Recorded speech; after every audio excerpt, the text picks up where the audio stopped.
Hello बच्चों, नमस्ते। आज हम जो है सीखेंगे क्रिया क्रिया के भेद, क्रिया कितने प्रकार की होती है, सरल भाषा में क्रिया कैसे पहचानी जाती है। तो क्रिया का बहुत बड़ा टॉपिक है, लेकिन हम कुछ क्रियाएं जो साधारण जो क्रिया होती है वो ही अधिकतर काम में आती है।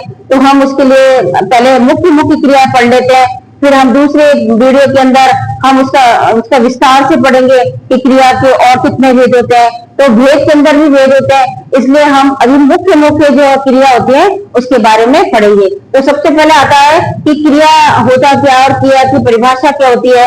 तो ये तो आपको पता ही होगा कि किसी काम का करना या होना पाया जाता है उसको क्रिया कहते हैं। जो भी हम काम करते हैं वो क्रिया कहलाती है। तो हम यहाँ पर इसकी परिभाषा पहले लिखते हैं किसी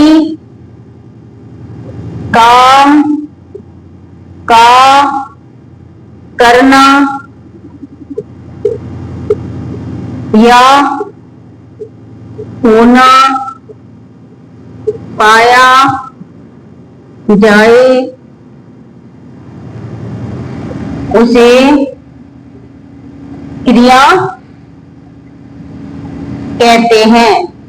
ठीक है ना, कहते हैं किसी भी काम का करना या होना पाया जाए उसको क्रिया कहते हैं। जो भी काम करते हैं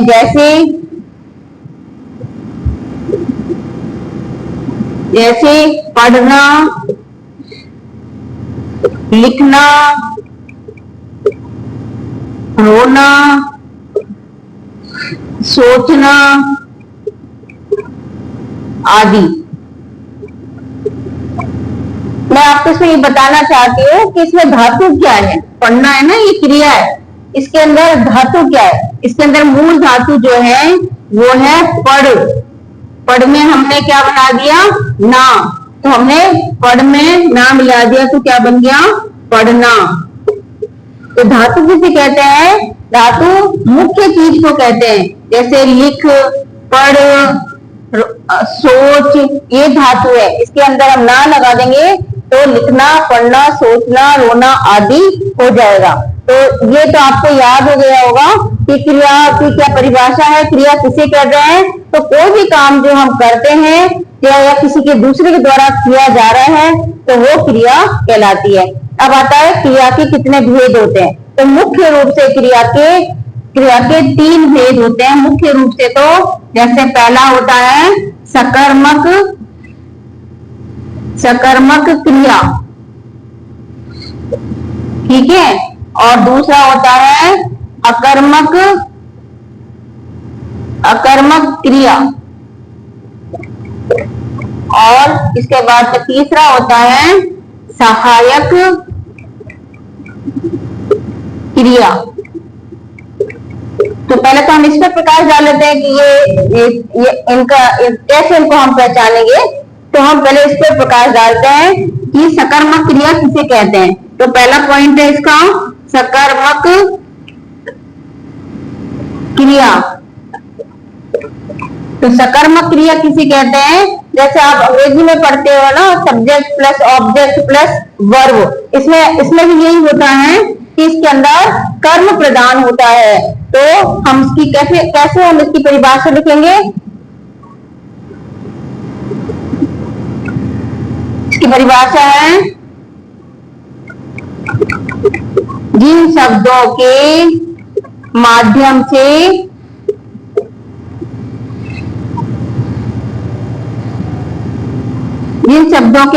से कर्ता, कर्म और क्रिया का बोध होता है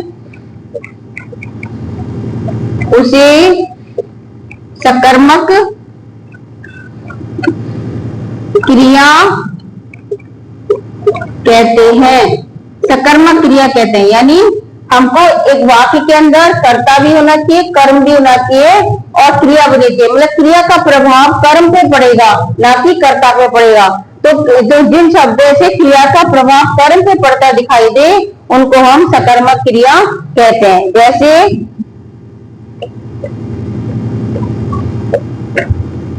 जैसे मोहन मोहन फुटबॉल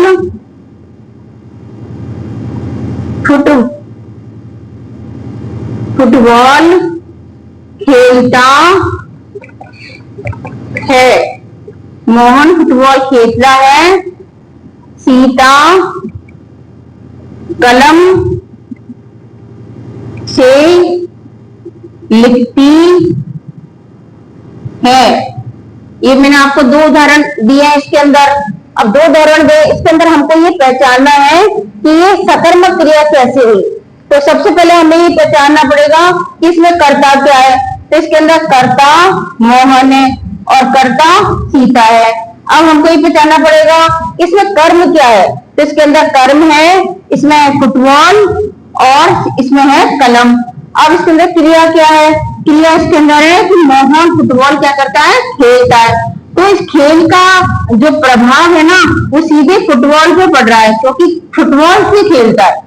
तो जिसका क्रिया का प्रभाव जिस पर पड़ता है उसको हम कर्म पे पड़ता है तो उसको हम सकर्मक क्रिया कहते हैं। इसमें कि सीता कलम से लिखती है, तो लिखने का काम कौन कर रहा है, वो कलम कर रही है। तो क्रिया का प्रभाव किससे पड़ रहा है, कलम पे पड़ रहा है, इसलिए ये सकर्मक क्रिया है। तो सकर्मक क्रिया किसे कहते हैं, जिन शब्दों से किसी काम का करना या होना पाया जाए और उसमें कर्म प्रदान हो, उसको हम सकर्मक क्रिया कहते हैं। ठीक है ना।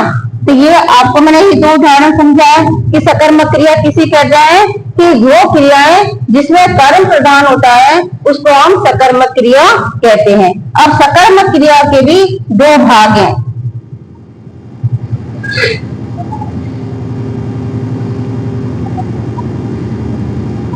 एक कर्मक और द्विकर्मक। सकर्मक क्रिया के दो भाग हैं। जैसे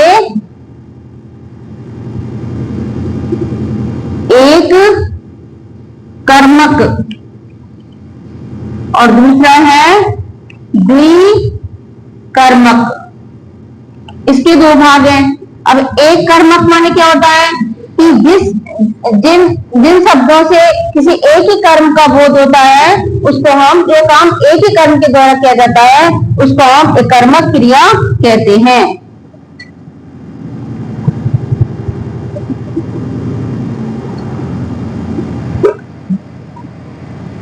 जैसे एक कर्मक क्रिया जिन वाक्य में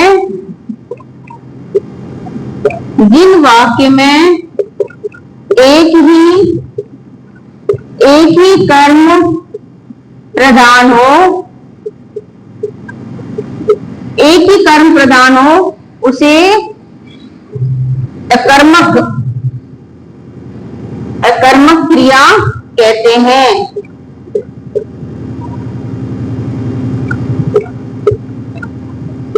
जैसे माताजी अखबार पढ़ रही हैं। माताजी अखबार पढ़ रही है, बच्चे मैदान में खेल रहे हैं। तो वहां पर क्या है कि माताजी एक ही कर्म कर रही है कि वो क्या पढ़ रही है, अखबार पढ़ रही है। ये कर्म हो गया, ठीक है ना। और ये हो गई क्रिया। तो माताजी क्या कर रही है, अखबार पढ़ रही है। तो एक कर्मक क्रिया कि वो एक ही काम कर रही है एक साथ। तो ये समझ में आ गया। अब चाहे ऐसे लिख लो, दूसरा उदाहरण भी लिख लीजिए आप इसमें कि बच्चे मैदान में खेल रहे हैं। बच्चे मैदान में खेल रहे हैं। तो यहाँ पर क्या है, खेल रहे हैं तो क्रिया है, ये खेल रहे हैं तो ये तो क्रिया है। क्या कर रहे हैं, क्रिया है, खेल रहे हैं। और मैदान में क्या है, कर्म है। और बच्चे क्या है, कर्ता है। ठीक है। तो इस क्रिया का प्रभाव किसके पड़ा, मैदान में। तो ये कर्मक क्रिया, इसमें एक ही कर्म हो रहा है। अब दूसरा है दुकर्मक क्रिया।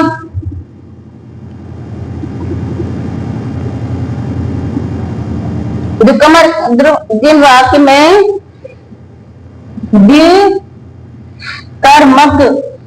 विकर्मक क्रिया,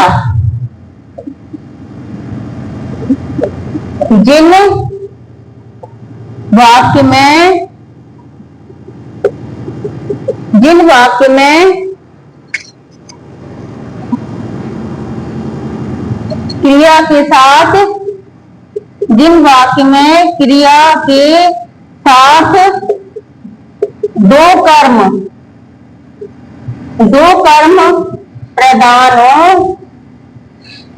दो कर्म प्रधान हो